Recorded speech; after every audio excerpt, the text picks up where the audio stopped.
제주 동부 지역에서 활동하는 조용한생활 공인중개사 사무소입니다. 오늘 농어촌 민박 신고에 대해서 알아보겠습니다. 부동산에 완전 초보이신 분들도 이해하실 수 있으실 거예요. 본 내용은 2023년 농어촌 민박 사업시행지침 문서를 바탕으로 제작하였습니다. 사업시행지침이 현장에 계신 공무원분들이 실무에 적용하는 문서입니다. 따끈따끈한 최신 정보이니 이전에 인터넷에 떠도는 정보들은 잊으시길 바랍니다. 자, 시작하도록 하겠습니다. 아차, 지금 미리 좋아요 눌러주셔도 좋겠습니다. 민박 신고를 하게 되면 크게 세 가지를 확인합니다. 첫째, 자격 요건, 그 지역에 살고 있는 사람인지 봅니다. 둘째, 법으로 정해놓은 규모에 해당하는지 봅니다. 셋째, 적절한 안전시설을 갖추었는지 보게 됩니다. 나라에서는 왜 거기 살고 있는지를 볼까요? 민박업이라는 것이 농어촌 주민들이 더 잘 살게 해주는 것이 목적이라서 그렇습니다. 다들 도시로 떠나는 마당에 농어촌에서의 삶에 조금의 메리트를 주는 것이죠. 거기 살지 않는 사람은 숙소를 못 하나요? 아니죠. 좀 더 까다로운 허가 조건에 숙박업으로 등록하면 가능합니다. 건물 요건도 마찬가지입니다. 규모에 제한을 둬서 부자가 민박업으로 들어오는 것을 방지하는 겁니다. 크게 하고 싶으면 숙박업으로 등록하라는 것이죠.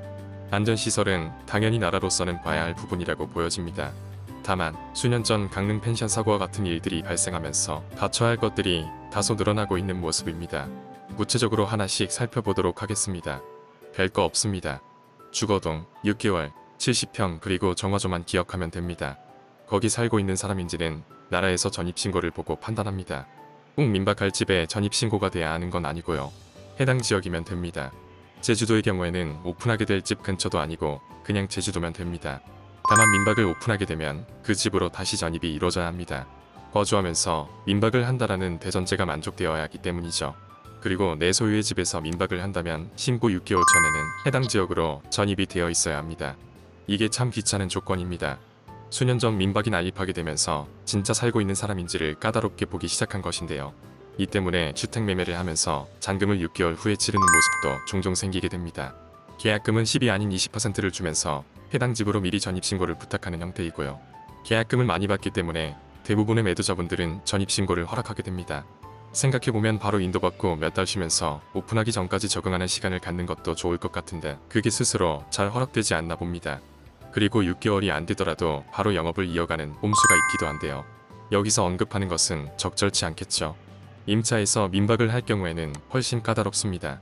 해당 지역에서 무려 3년이나 경과해야 민박 신고가 가능해집니다. 상대적으로 진입장벽이 낮은 임차 민박에 더욱 까다로운 조건을 붙인 것입니다. 여기에 임차인 경우 2년 이상 운영이라는 조건이 하나 더 붙게 되는데요. 이것은 임대계약을 2년으로 했다는 계약서로 확인하게 됩니다. 자, 다음은 건물 요건입니다. 민박으로 운영되던 매물은 건물 요건에 거의 적합하다고 보시면 됩니다. 새로운 주택을 매입하실 때 한번 확인해 보시면 되는 사항입니다. 먼저 건축물 대장에 단독주택이라고 적혀 있어야 합니다.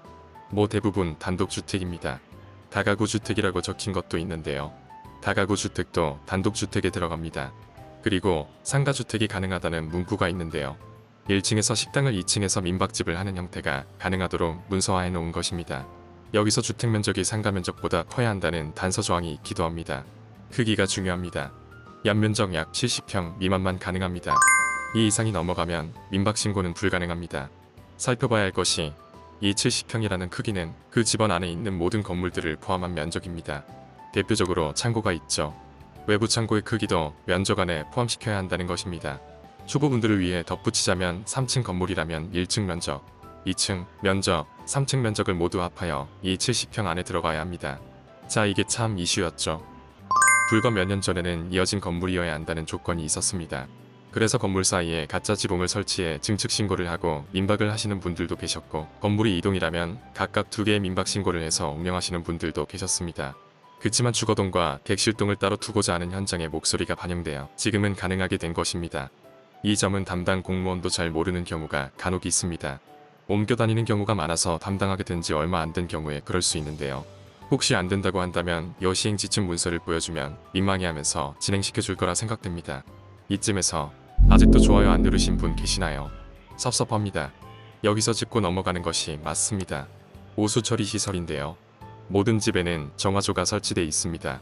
변기물 정화해주는 시설이지요. 거의 모든 주택가에는 시호수관으로 연결이 되어 있고요. 시호수관이 없는 지역은 자체 정화조를 설치하게 됩니다. 대부분의 집 앞에는 길에 이런 뚜껑이 있을 거예요. 시호수관으로 연결된 모습입니다. 이런 경우 민박신고 시 신경 쓸 일이 거의 없습니다.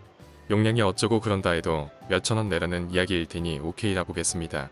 다만 시골에 자체 정화조가 설치된 곳이 있습니다. 집 앞 도로에 오수뚜껑이 없다면 자체 정화조입니다. 이런 경우 골머리 쓰지 말고 바로 지자체에 문의합니다. 객실 몇 개로 민박하려는데 정화조 용량이 적당한지 알고 싶습니다. 이게 제일 속 편합니다. 인터넷에서 찾아서 계산하는 방법 연구해보고 맞는지 끙끙거리다가 결국에는 전화하게 됩니다. 그리고 90%는 적당하다는 답변이 옵니다. 하지만 10% 가능성 때문에 확인하고 넘어갈 필요가 있겠습니다. 제수업계도 용량이 부족하다고 하면 기존 정화조를 꺼내고 큰 것으로 교체해야 합니다. 몇백만원 들어갑니다. 그런데 정화조가 매립된 부분이 주택 뒷부분 중장비가 들어갈 수 없는 최악의 경우라면 포기해야 하는 경우가 생길 수 있겠습니다. 가능성은 아주 낮습니다. 자, 다음은 시설 요건입니다. 안전사고에 대비가 되어 있는지 확인하는 것들입니다. 민박 신고를 하러 가면 아주 상세한 안내장을 줍니다. 이것들 갖추고 나서 신고서 내주세요. 라고 말이죠. 살펴보면 큰 돈 들어가는 것들 아닙니다. 혹시 모를 사고에 대비한다는 좋은 마음으로 설치해 주시면 되겠습니다. 집을 매매하게 될 때 살펴볼 것들은 아니니 천천히 살펴보셔도 되겠습니다. 드리고 싶은 말씀은 불과 몇 년 전만 해도 소화기, 단독경보용 감지기 이 두 개가 다였습니다. 그런데 강릉 펜션 사고 이후에 이렇게나 많은 것들이 생겼습니다. 일반 숙박업에 해당되는 사항들이었는데 민박으로 내려온 모습입니다. 그치만 대단히 까다로운 것들은 아니겠습니다. 하나 짚고 넘어가고 싶은 것은 유도등입니다. 전기선이 매립되어야 벽에 등을 달 수 있죠. 기존 건물에 달려면 지저분한 전선이 노출되어 이어져 와야 합니다. 그래서인지 2019년 이전에 착공한 건물이라면 그냥 표지로 해도 된다고 하니 현장에 맞는 유연한 행정 집행이라 생각되는 부분입니다. 마지막으로 민박의 영업 범위에 대해 지정을 하고 있습니다. 역시 갈등이 있는 곳에 법이 생기는 것 같습니다. 숙박은 당연하죠. 조식을 제공하는 민박이 많습니다. 조식 요금 따로 받지 말고 숙박 요금에 포함하라고 합니다. 민박 운영 입장에서는 조식 별도라는 마케팅을 못하게 된 아쉬운 부분입니다. 까다로운 허가 조건을 이행한 일반 음식점 업체들의 완성이 있었던 것으로 생각됩니다. 취사시설은 당연하겠지요. 객실에 싱크대 있는 곳이 한두 곳이겠습니까? 단 시설만 가능합니다. 주인이 음식을 해주거나 돈을 받거나 하는 것이 안 되는 것이지요. 생각해보면 돈을 걷어서 파티를 여는 게스트하우스들이 아주 많습니다. 특정 공간을 일반 음식점으로 허가받은 업장일 수 있겠고요. 주인이 주관하지 않고 손님들끼리 알아서 돈 걷고 음식 해먹고 하는 거다라고 주장하는 곳들이 되겠습니다. 다른 곳들과 비교하지 마시고 민박 신고로 음식 판매는 안 되는구나라는 기본을 깔고 가시면 될 것 같습니다. 자, 지금까지 민박 신고에 대해서 알아보았습니다.